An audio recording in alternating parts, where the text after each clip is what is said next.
Assalamualaikum warahmatullahi wabarakatuh. Perkenalkan, nama saya Riana Herawati, NPM 1931002, kelas 3A dari Prodi Pendidikan Matematika Universitas PGRI Semarang. Di sini saya akan memberikan simulasi pembelajaran secara luring dengan tema penalaran siswa terhadap materi statistika. Assalamualaikum warahmatullahi wabarakatuh. Selamat pagi anak-anak. Oke, sebelum kita mengawali pembelajaran pagi hari ini, alangkah baiknya kita berdoa terlebih dahulu. Untuk ketua kelas, silahkan memimpin doa sekarang. Selesai. Oke anak, selamat pagi anak-anak. Bagaimana kabar kalian hari ini? Apakah ada yang tidak masuk hari ini? Oh, Dina. Kalau boleh tahu, ada izinnya? Oh, jadi Dina sakit karena DP ya? Oke, setelah pembelajaran hari ini kita bisa menjenguk teman kalian ya. Oke, sekarang Ibu akan mengetes ingatan kalian tentang materi yang minggu kemarin. Apakah masih ingat apa materi yang Ibu ajarkan pada minggu kemarin? Ya, Doni? Oke, tepat sekali Mas Doni. Minggu kemarin kita membahas statistika yang berupa menghitung min, median, dan modus. Namun hari ini kita masih membahas statistika namun berbeda subbab, yaitu menyajikan data tersebut dalam bentuk histogram dan kita dapat menganalisis dari hasil histogram tersebut, kita dapat menganalisis dan dapat menarik kesimpulan. Oke, sebelumnya silakan kalian buka LKS halaman 56 yang ada di LKS matematika kalian. Kalian coba baca-baca materi tentang penyajian data yang berbentuk histogram. Ibu kasih waktu 15 menit. Silakan kalian membaca dan memahami materi yang ada di LKS. Oke anak-anak, sudah 15 menit. Apakah kalian sudah selesai membaca dan memahami materi yang ada di buku LKS halaman 56? Oke, kalian sudah selesai membaca semua ya?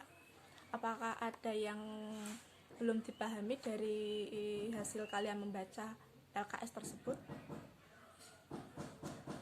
Iya Mbak Cika, silakan jika ada yang ditanyakan.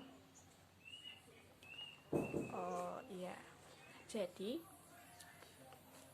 Mbak Cika bertanya, apakah berbeda diagram batang dan histogram? Oke, akan Ibu jelaskan ya. Oke, Ibu akan menjelaskan dari pertanyaannya Mbak Cika ya. Pertanyaan yang sangat bagus. Perbedaan dari diagram batang dan histogram. Oke, mungkin yang kalian sering jumpai itu diagram garis dan diagram batang. Namun sesungguhnya penyajian data itu banyak sekali ragamnya dalam penyajian data tersebut. Ada diagram batang, diagram garis, diagram lingkaran, histogram, dan masih banyak yang lain. Dan ada juga diagram daun, namun kali ini kita membahas histogram terlebih dahulu. Diagram batang ini, setiap batangnya tidak berhimpit. Dalam segi visualnya kita dapat melihat jika diagram batang itu memiliki batang yang tidak berhimpit, alias setiap interval. Namun pada histogram ini setiap batang ini berhimpit, berbeda. Jadi cara mudah untuk membedakan itu histogram dan diagram batang dari bentuknya ini. Setiap batang jika memiliki jarak tidak berhimpit, ini namanya diagram batang. Namun jika histogram ini tidak ada jarak antara batang satu dengan batang yang lainnya itu berhimpit, maka itu dapat disebut histogram. Gimana Mbak Cika? Apakah sudah jelas penjelasan dari Ibu? Oke. Untuk teman-teman yang lain, apakah ada yang bertanya? Oke, silakan Mas Arsen. Oh iya. Langkah-langkah dalam pembuatan histogram ya Mas Arsen yang belum dipahami. Oke, akan Ibu jelaskan ya. Jika histogram tersebut, jika itu merupakan data tunggal, maka kita bisa langsung menempatkan dalam bentuk histogram dengan nilainya berada di tengah-tengah setiap kelas histogram. Namun jika itu data kelompok, kita harus mencari tepi bawah dan tepi bawah dan tepi atas setiap kelas. Setelah kita mendapatkan tepi bawah dan di tepi atas kelas, kita bisa menyajikan dalam bentuk histogram. Apakah sudah jelas, Mas Arsen? Oke, Ibu akan memberikan cara mencari tepi bawah dan tepi atas setiap kelasnya ya. Oke, di sini Ibu akan menjelaskan tentang penyajian histogram dan cara mencari tepi bawah kelas dan tepi atas kelas. Di sini tepi bawah kelas tepi bawah kelas dikurangi setengah satuan dan tepi atas kelas dengan nilai tepi atas kelas ditambah setengah satuan. Contoh di sini jika data kelompok seperti ini, kita mencari tepi bawah, maka kita lihat tepi bawah kelas tersebut dengan melihat rumusnya dikurangi setengah, maka tepi bawahnya 60 dikurangi setengah 59, setengah, dan tepi atasnya dengan ditambah setengah satuan, maka 70 ditambah setengah satuan menjadi 70,5, dan seperti itu. Oke anak-anak, dari penjelasan Ibu tadi, apakah semua sudah paham dengan penjelasan Ibu? Jika sudah tidak ada yang ditanyakan, Ibu akan memberikan LKPD untuk kalian. Nantinya kalian bisa mengolah data tersebut dalam bentuk histogram dan bisa menganalisis kesimpulan dari sajian data histogram tersebut.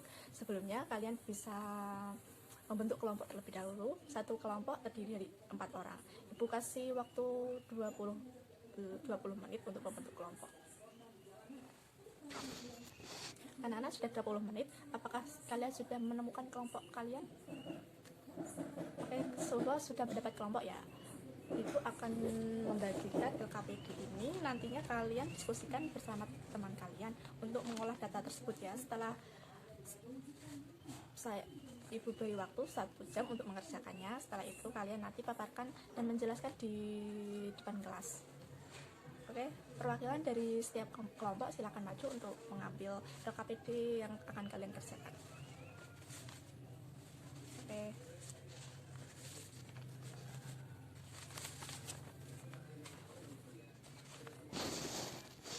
Oke anak-anak, sudah 1 jam kalian berdiskusi ya. Bagaimana, apakah ada kesulitan? Coba kalian maju ke depan setiap kelompok untuk mencoba memaparkan hasil diskusi kalian. Bagaimana cara kalian untuk mencari hasil dari permasalahan tersebut. Dari kelompok 1 silakan maju dan paparkan hasil diskusi kalian dan jelaskan kepada teman-teman kalian semua. Akan hasil diskusi kalian semua ya. Bapak Ibu akan mengevaluasi hasil diskusi kalian. Untuk yang nomor 1, jawaban kalian masih beragam ya dari setiap kelompok. Namun untuk hasil nomor 2 hampir semua sama. Apakah kalian mengalami kesulitan? Kesulitan dalam nomor 1. Oke, Ibu akan membahasnya. Oke, kita bahas bersama-sama nomor 1 supaya kalian semakin paham. Baik, di sini Ibu akan menjelaskan penjelasan nomor 1. Nomor 1 kan diketahui nilai ulangan setiap siswa ini dan frekuensinya ini. Maka kita akan mencari tepi bawah kelas dan tepi atas kelas. Kalian tadi udah Ibu ajarkan untuk mencari tepi bawah itu. Tepi bawah ini dikurang dengan nilai setengah menjadi 5, 4 setengah, dan seterusnya. Itu tepi yang bilangan tepi bawah itu dikurang setengah, dan tepi atas itu didapat dari tepi atas dari setiap kelas ini ditambah dengan setengah. Misal 59 ditambah setengah menjadi 59,5, dan seterusnya. Jika kalian sudah menemukan tepi bawah dan tepi atas, kita akan mencari tepi tengah. Tepi tengah itu didapat dari mana? Tepi tengah didapat dari tepi bawah kelas ditambah tepi atas kelas dibagi 2, akan mendapatkan tepi tengah. Setelah mendapatkan semua tepi bawah, tepi atas, dan tepi tengah kelas, kita akan bisa menyajikan dalam bentuk histogram. Ini kita akan menempatkan setiap nilai titik tengah tersebut di tengah interval ini. Apakah kalian sudah paham? Nah, kalian disuruh untuk mencari nilai siswa yang terbanyak. Kita lihat dari histogram, di mana histogram yang paling tinggi ini. Maka kita lihat nilainya berapa? 67. Maka hasil dari nilai yang paling banyak dari data tersebut adalah 67. Karena kita sudah bahas semua yang dianggap sulit tadi ya. Apakah masih ada yang belum paham? Oke, kalau sudah paham semua, Ibu cukupkan hari ini, dan sebagai latihan kalian, Ibu akan memberikan sedikit tugas untuk kalian lebih paham dengan materi yang dibahas hari ini. Ibu cukupkan pelajaran hari ini, kita lanjutkan pada minggu depan. Assalamualaikum warahmatullahi wabarakatuh.